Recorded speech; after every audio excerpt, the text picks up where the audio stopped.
কলাটা আমি হলুদ দিয়ে আমি গরম জলে একটু ভাপ দিয়ে নিচ্ছি।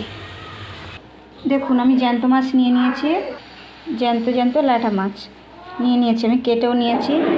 আমি কলা, আলু আর ডাঁটা নিয়ে নিয়েছি। কলাগুলো আমি গরম জলে হলুদ দিয়ে আমি কষটা বের করে নিয়েছি। এবার আমি মাছটা ভেজে নেব। মাছে আমি লবণ দিয়ে দেবো, হলুদ দিয়ে দেবো, মাছটাকে লবণ হলুদ মাখিয়ে নেব। কড়াই আমার গরম হয়ে গেছে, তেল দিয়ে দেবো।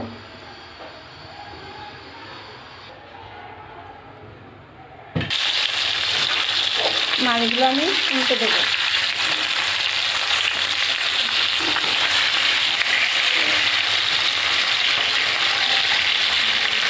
মাছগুলো আমার ভাজা হয়ে গেছে, আমি তুলে নেব। এবার কটা বড়ি ভেজে নেব।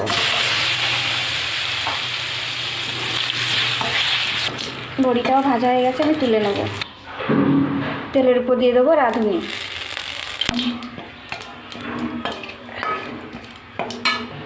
এবার আলু আর কলাটা দিয়ে দেবো।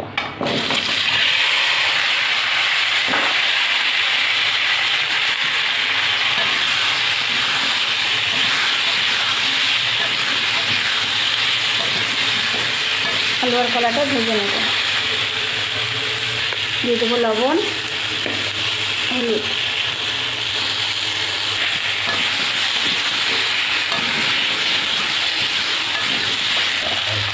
কলা আর আলুটা আমি ভেজে নিয়েছি। এবার ডাঁটা আর লঙ্কাটা দিয়ে দেবো।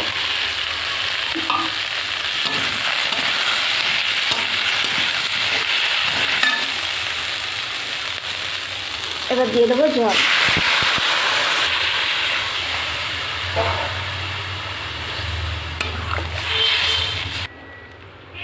পরিমাণ মতো লবণ দিয়ে দেবো আর দিয়ে দেবো হলুদ। এবার দিয়ে দেবো জিরের গুঁড়ো।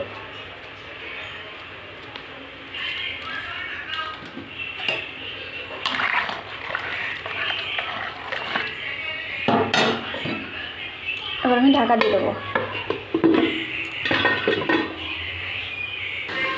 এবার ঢাকাটা খুলে নেব।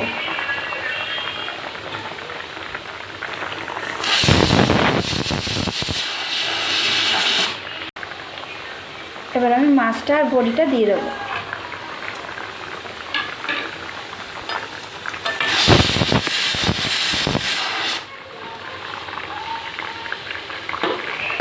মাছ আর বড়ি দিয়ে আমি একটু ঝোলটা ফুটিয়ে নেব।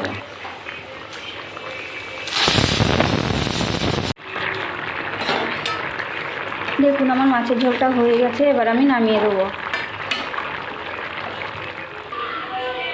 দেখুন বন্ধুরা, আমি মাছের ঝোলটা নামিয়ে নিয়ে এসেছি। আপনাদের যদি এই রেসিপিটা ভালো লেগে থাকে তাহলে লাইক, কমেন্ট, শেয়ার এবং সাবস্ক্রাইব করে দেবেন।